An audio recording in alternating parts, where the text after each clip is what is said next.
Hello everyone, welcome to another episode of Her Club True Stories. Today on our episode we have Dr. Shubha Mohan. Dr. Shubha Mohan by profession is a homeopath. She has done her masters in biomedical engineering and today she is the founder of Unnati Desi Kala, where she promotes handloom, handcrafted saris and dress materials. Thank you Dr. Shubha for joining us today on Her Club True Stories. Same here. It feels good to be on this platform, Shilpa. Thank you. Yeah. Okay. So, Shubha, I just wanted to understand a little about your background of what did you study, and you have a dual degree. So please let us know about how did that happen. So I'm basically from Bangalore. So I'm born and brought up in Bangalore and completed my studies and everything and did my bachelor's degree from Government Homeopathy College. And post to that, I got married and then we had to move to Australia where my husband got a job there. So he's a doctor too, he's a pediatrician.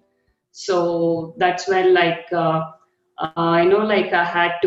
couldn't practice homeopathy there because of the regulations and restrictions up there. And I delivered my first child. So I didn't want to keep myself idle. So that is when I decided to do my master's in biomedical engineering, which is a research-based master's program. So yeah, that was an interesting journey for me. Yeah. Okay. And you said that you still practice homeopathy. So how is it? How long have you been practicing it for now? I would say I completed my degree in 1999. So from 1999, from then on, I've never given up on my practice. So it's like been a part of me, and that's with my journey. Yeah. Okay, cool.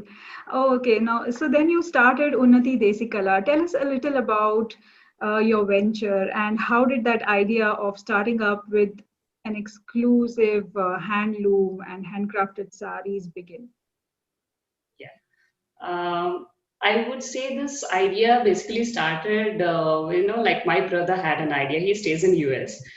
He wanted to start kind of an export business with Indian handicraft.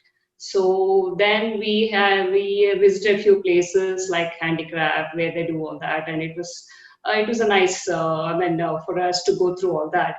And for some reason, that didn't take off. So then, beyond that, the idea was still pondering in me, and with a kind of a minor deviation, I plan to do with the textile part of it, with handloom and handcrafted saris and dress material. So that is when this idea of Unnati Deskala was born. Yeah. Okay. And when you say handlooms and handcrafted saris, how easy or how difficult is to get it from the actual place and then deliver it to your customers? Yeah, that's a very difficult thing to happen though. Yeah, like in this market, there is a lot of confusion between the power loom and the hand loom, and differentiating them and procuring the authentic material is what I'm looking at. So that becomes really tough because you're not traveling now, especially during this COVID times. You can't be traveling to. It's only on the online and just through telephone contacts. So you just need to assess whether these products are so, and then buy them, test them out, and then try to put them on your portal. So unless until you test it, you are not sure whether they are authentic, what you're saying, like the handloom or the handcrafted, because there's so much of a duplicate variety which is flowing the market. So so first I need to make sure that what I am giving to my customers are the good ones. So, or the authentic, genuine ones. So that is what I'm looking at. Yeah. Okay. That has been really tough for me though. Yeah. Okay. And how did you decide on only handloom? Power looms are everywhere. So I wanted to have some kind of a uniqueness in what I'm doing. So yeah, again, there are so many others also doing the same. But still, I really like that kind of, the warmth and the kind of the nice feeling what you get when you wear the handloom variety.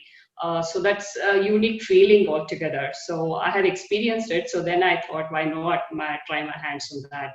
So, and to an extent, you also, contribute to the social cause for the weavers who are really in trouble nowadays, to a very small extent, maybe it's not on a bigger level. So maybe I thought maybe try out my hands on that. Yeah. Okay. And how easy was it to get your first client? Okay. With this kind of business, you know, it starts initially with the first circle, like with your close friends, relatives, and like cousins, and they buy and then they give you feedback. Okay. And with their feedback, you feel kind of encouraged, or you feel, yes, I can also do it, and that's the kind of feeling you get. And beyond that, it is the word of mouth, and then goes on to the next circle. And somehow you finding first clients still should be okay, but I think beyond that is retention.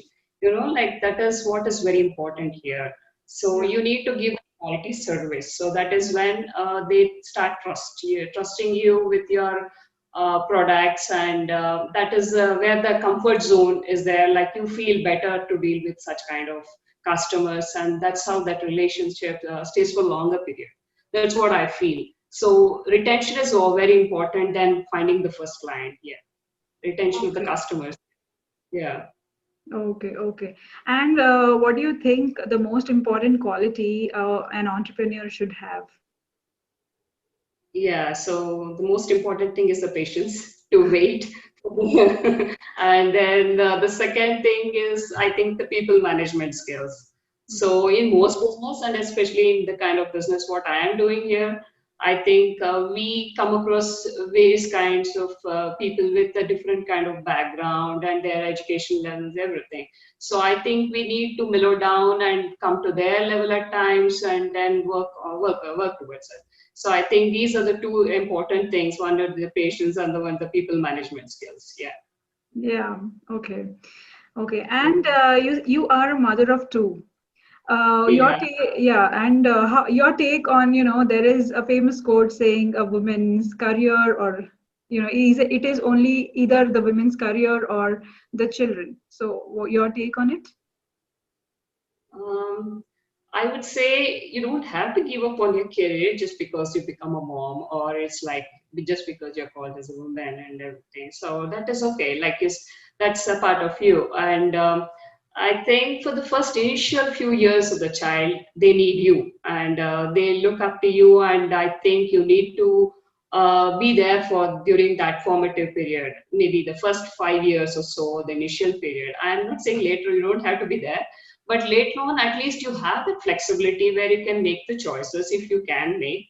Like you can work from home, or you can take that freelance work, or you can swap over the time between the child when the child is not there at home, and you can still pull on with your career, and not totally give up on that. So once you give up, that chain is lost, and the continuity is lost. And that is when there's you feel like like all that kind of feeling mounts inside you. I think it is better to still drag on with yours, with whatever, like your motherhood, at the same time career at the side. I mean, side by side, both of it. So it's not advisable to totally give up on career once you become a mother. And yeah, Okay. there's no block as such. Yeah. Yeah, I think the key is to balance your motherhood as well as your career, depending on Yeah. your uh, convenience. Yes. Yes. Yeah. Okay. Okay. And any your advice to any women out there who are, thinking of an idea to start up, but are very unsure whether they should start up or not, and how they should start up, or things like that. Because when we become a mother, the unsurety quotient within us increases to an insane level. When if ever we have an idea, it always has to, has to go through the 4 levels of, am I doing injustice to my family, to my kid, to myself? Am I taking so much? Will I be able to manage? So many questions out there within ourselves.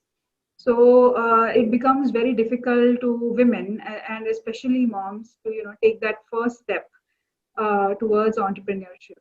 So your advice to women out there who are feeling the same. Yeah, Shilpa. So the thing is, like, the message I would say it is as an experience in my life. Don't wait for the perfect day to happen. That will never happen. So Yes. in every stage, you have something else or the other as a challenge you need to face. Like you might think when the child is a toddler, okay, when the child goes to school, you have that free time you can do. Or later on, and there's a middle school or the high school. This thing goes on and on. So it's a never-ending process. So I think if you like something, if you want to do something, so I think you can plan and just take a leap. So you don't have to wait for that perfect day to happen, and that will never happen as such. So that is why that is what is my experience. So that is what I would like to share with the other ladies too, who would really love to do something. Yeah. Okay. Okay. Yeah. So, thank you, Dr. Shubha, for being with us today and talking about your experience and your business, Unnati Desi Kala. For women out there who would like to, understand about handloom and look at what Dr. Shubha is offering, she has a Facebook page called as Unnati Desi Kala, as well as an Instagram page by the same name. And to listen to inspiring stories from women entrepreneurs, please like and subscribe to her club True Stories. Thank you so much. Thank you, Dr. Shiba. It was glad Thank meeting you. you. Yeah. Yeah. Thank you, Shilpa. Out there and wish you a very happy Independence Day. Yes. Yeah. Thank Thank you. you.